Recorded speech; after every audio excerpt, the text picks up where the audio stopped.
सुप्रभात विद्यार्थियों। आज जो हम टॉपिक लेने जा रहे हैं बड़ा ही महत्वपूर्ण है, basic structure of C program. द्वितीय वर्ष में चाहे इलेक्ट्रॉनिक्स हो, इलेक्ट्रिकल हो, प्रिंटिंग टेक्नोलॉजी हो, इंस्ट्रूमेंटेशन हो, मैकेनिकल ऑटोमोबाइल हो या अन्य कोई ब्रांच, सभी में द्वितीय वर्ष में ये सब्जेक्ट कोड चलता है, ये विषय कोड चलता है।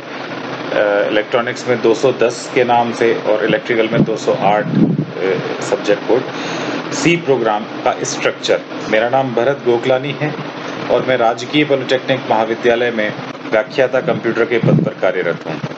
तो सी भाषा का जो प्रोग्राम है उसका बेसिक स्ट्रक्चर का अर्थ होता है कि जब भी हम सी में कोई भी प्रोग्राम बनाएंगे तो उसके अंदर क्या क्या एलिमेंट्स होंगे, कैसे शुरुआत होगी, बीच में क्या आएगा, एंड कैसे होगा, सी प्रोग्राम कैसे बनेगा, ये सारी चीजें हम आज के इस लेक्चर में सीखेंगे। तो सबसे पहली स्लाइड की ओर चलते हैं।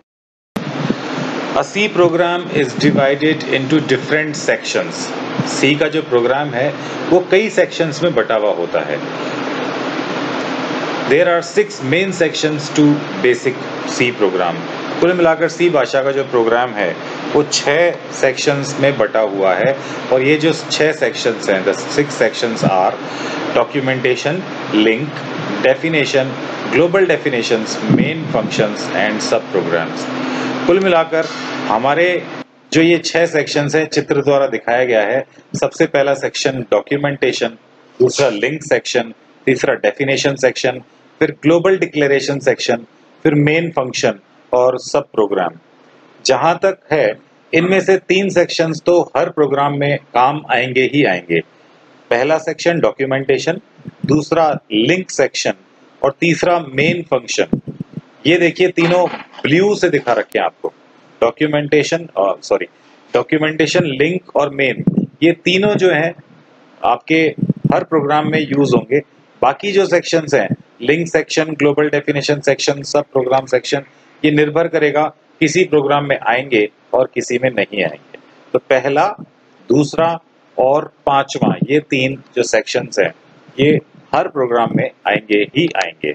तो देखते हैं एक एक करके इन सेक्शंस के बारे में जानते हैं। पहला जो सेक्शन है वो कहलाता है डॉक्यूमेंटेशन सेक्शन। कई बार इसका नाम हेडर फाइल्स भी दिया जाता है, कई बार इसे प्री प्रोसेसर डायरेक्टिव का भी नाम दिया जाता है। तो अलग अलग नाम हैं। हमारे प्रोग्राम में जो सबसे ऊपर सेक्शंस हैं, डॉक्यूमेंटेशन सेक्शन।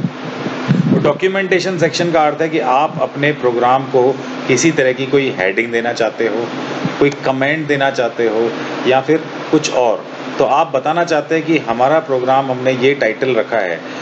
ऐसी चीज़ों को सी भाषा प्रोग्राम का हिस्सा नहीं मानता और इसे एग्जीक्यूट नहीं करता। तो देखते हैं डॉक्यूमेंटेशन सेक्शन क्या होता है। The document section is part of program where the programmer gives the detail associated with the program. तो डॉक्यूमेंटेशन सेक्शन प्रोग्राम का वो हिस्सा है जिसमें हम बताते हैं कि इस प्रोग्राम में हम क्या करने जा रहे हैं, उसकी डिटेल्स बताते हैं। Usually give the name of program, ज़्यादातर हम प्रोग्राम का नाम देते हैं। Details of author and other details like time of coding and description. ये बेसिकली जो सॉफ्टवेयर इंजीनियरिंग की पढ़ाई कर रहे हैं उनके लिए आवश्यक है।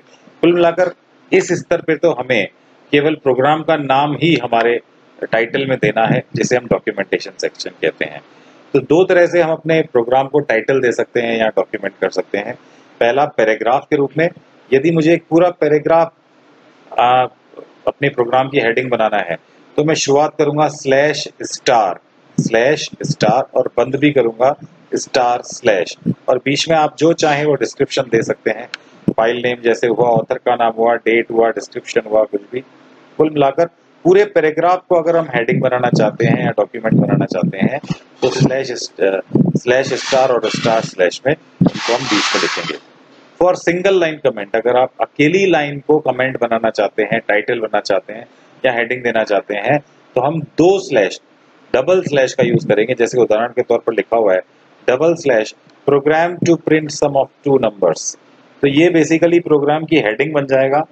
कंप्यूटर या कंपाइलर इस पर्टिकुलर हेडिंग को प्रोग्राम का हिस्सा नहीं मानेगा। जहां वो देखेगा // है उस लाइन को छोड़कर अगली लाइन में चला जाएगा, क्योंकि उसे पता है कि यूजर ने अपनी इच्छा से अपने अनुसार इसको हेडिंग बनाया है। तो 2 स्लैश या स्लैश स्टार स्टार स्लैश के बीच में। चलते हैं आगे। दूसरा सेक्शन कहलाता है link section. This part of code is used to declare all the header files that will be used in the program। हमारे प्रोग्राम में जो भी हेडर फाइलें यूज होंगी उन सभी को हम इस सेक्शन में डालते हैं। सबसे पहली हेडर फाइल जो डलती है वो है हैश इंक्लूड stdio.h। ये हमने छोटे उसमें लिखा है, लेस देन और ग्रेटर देन ब्रैकेट्स कहलाते हैं ये। अब हम अगली लाइन में चलते हैं। तो बेसिकली हर प्रोग्राम में ये हेडर फाइल आएंगी, कभी 1, कभी 2, 3, 4, जैसे प्रोग्राम की रिक्वायरमेंट है वैसे हम हेडर फाइल डालते हैं। फिर है डेफिनेशन सेक्शन। डेफिनेशन सेक्शन जब आवश्यकता हो तभी हम प्रोग्राम में यूज करेंगे। In this section we define different constants, the keywords is used in this part. तो बेसिकली ये डेफिनेशन सेक्शन है, इसमें भी हैश से शुरुआत होती है, पर यहाँ इंक्लूड नहीं लगता, यहाँ लगता है define.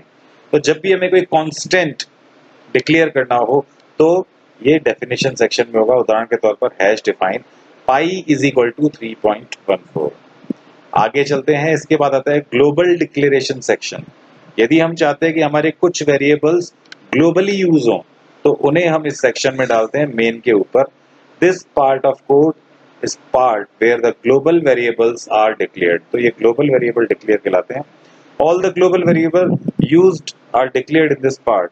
The user defined function are also declared in the part of the code। तो यहाँ पर भी हम जो ग्लोबल वेरिएबल सेक्शन में आगे हम देखेंगे जब चर्चा होगी, तो जो फंक्शन चैप्टर आएगा तो फंक्शन चैप्टर में हम सीखेंगे कि इसी हिस्से में हमारे फंक्शंस का भी डिक्लेरेशन किया जाता है। तो आगे हम सीखेंगे ग्लोबल वेरिएबल क्या है, लोकल वेरिएबल क्या है। तो कुल मिलाकर हमारे प्रोग्राम में हम तो एक हेडिंग का यूज करेंगे, एक लिंक सेक्शन आएगा, और जो हम आगे पढ़ने जा रहे हैं ये हर प्रोग्राम में आएगा ही आएगा। उसके बाद जो सब फंक्शन है ये आखिरी जब फंक्शन चैप्टर पढ़ेंगे तब यूज में आएगा। तो कुल मिलाकर 3 सेक्शन, डॉक्यूमेंटेशन, लिंक और मेन प्रोग्राम सेक्शन। तो ये मेन फंक्शन सेक्शन है, इसमें लिखा हुआ है every C program needs to have the main function. हर सी भाषा के प्रोग्राम में मेन फंक्शन अति आवश्यक है। Each main function contains 2 parts. हर मेन फंक्शन में 2 हिस्से होते हैं, a declaration part and an execution part. एक तो होता है डिक्लेरेशन पार्ट और एक होता है execution part. The declaration part is the part where all the variables are declared. सबसे पहला जो डिक्लेरेशन पार्ट है, जैसे हमने मेन शुरू किया उसके बाद मंझले ब्रैकेट के अंदर पहली लाइन से ही शुरुआत होती है डिक्लेरेशन पार्ट की। तो जो जो वेरिएबल हमारे बेसिकल प्रोग्राम में यूज होंगे उन सबको यहाँ पर डिक्लेयर कहलाता है। इसी प्रकार से अगला जो एग्जीक्यूशन पार्ट है with curly brackets and ends with the curly brackets. Both the declaration execution parts are inside the curly brackets. तो ये देखेंगे हमारे कर्ली ब्रैकेट्स के मध्य में दोनों डिक्लेरेशन पार्ट और ये जो एग्जीक्यूशन पार्ट है ये दोनों होते हैं। और अंतिम सेक्शन कहलाता है sub program section. All the user defined functions are defined in the section of this program. जैसा आपको बताया कि जब हम फंक्शन चैप्टर पढ़ेंगे तब हम इसके बारे में अधिक जानकारी हासिल करेंगे। तो ये कुल मिलाकर एक यूजर डिफाइंड फंक्शन है जो डिक्लेयर किया गया है, इसके बारे में हम अगले चैप्टर्स में जानकारी हासिल करेंगे। एक उदाहरण के लिए समझ लेते हैं कि एक प्रोग्राम, सपोज कीजिए एक प्रोग्राम बना हुआ है छोटा सा जिसमें सिंपली हमने हेलो वर्ल्ड प्रिंट किया है। अब इस प्रोग्राम को कंप्यूटर कैसे पढ़ेगा, इसकी एक एक लाइन को वो कैसे समझेगा, इसके बारे में हम सीख लेते हैं। सबसे पहले हमने ऊपर लिखा है, यहाँ हेडिंग डालना मैं भूल गया, ऊपर एक हेडिंग डलनी चाहिए थी, यहाँ पर हम डालते डबल स्लैश और इंट्रोडक्शन प्रोग्राम, तो वो यहाँ रह गया है। फिर लिखा हुआ है header file hash include stdio.h int main मंझला ब्रैकेट चालू, फिर ये कमेंट आ रहे हैं माय फर्स्ट प्रोग्राम, यहाँ आ गया, ये बेसिकली यहाँ आ गया print F hello world return 0 and so on. अब ये प्रोग्राम जो हमने छोटा सा बनाया है ये कंप्यूटर कैसे रीड करेगा देख लेते हैं। सबसे पहला let us look the various parts of above program. इस प्रोग्राम के विभिन्न हिस्सों के बारे में समझते हैं।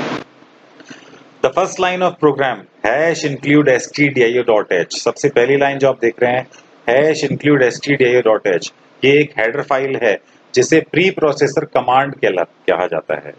which tells the compiler to include stdio.h before going to actual compilation.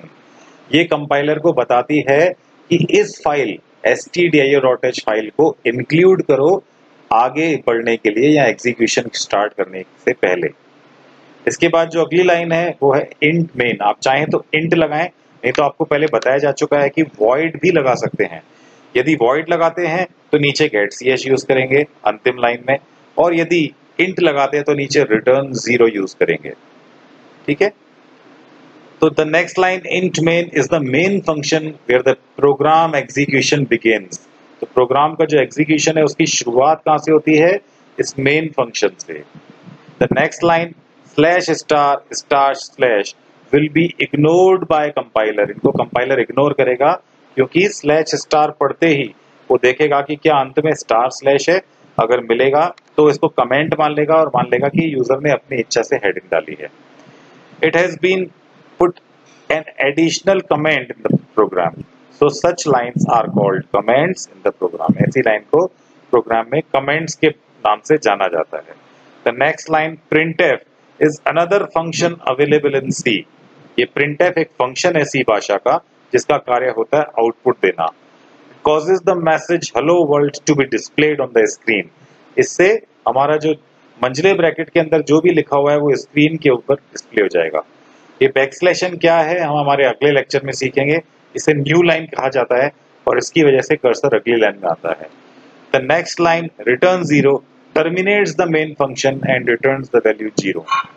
तो यहाँ पर चाहे रिटर्न 0 लिखें चाहे आप getch लिखें, यदि यहाँ int लिखा है ऊपर आपने तो यहाँ रिटर्न 0 लिखेंगे, यदि यहाँ void लिखा है तो यहाँ getch लिखेंगे। तो ये दोनों तरीके हैं प्रोग्राम बनाने के। तो इस प्रकार यहाँ पर हमने हर लाइन का मतलब समझा। अगले लेक्चर में हम सीखेंगे कि एस्केप सीक्वेंसेस क्या होते हैं या कैरेक्टर कॉन्स्टेंट्स क्या होते हैं। अभी के लिए इतना ही। सभी का धन्यवाद।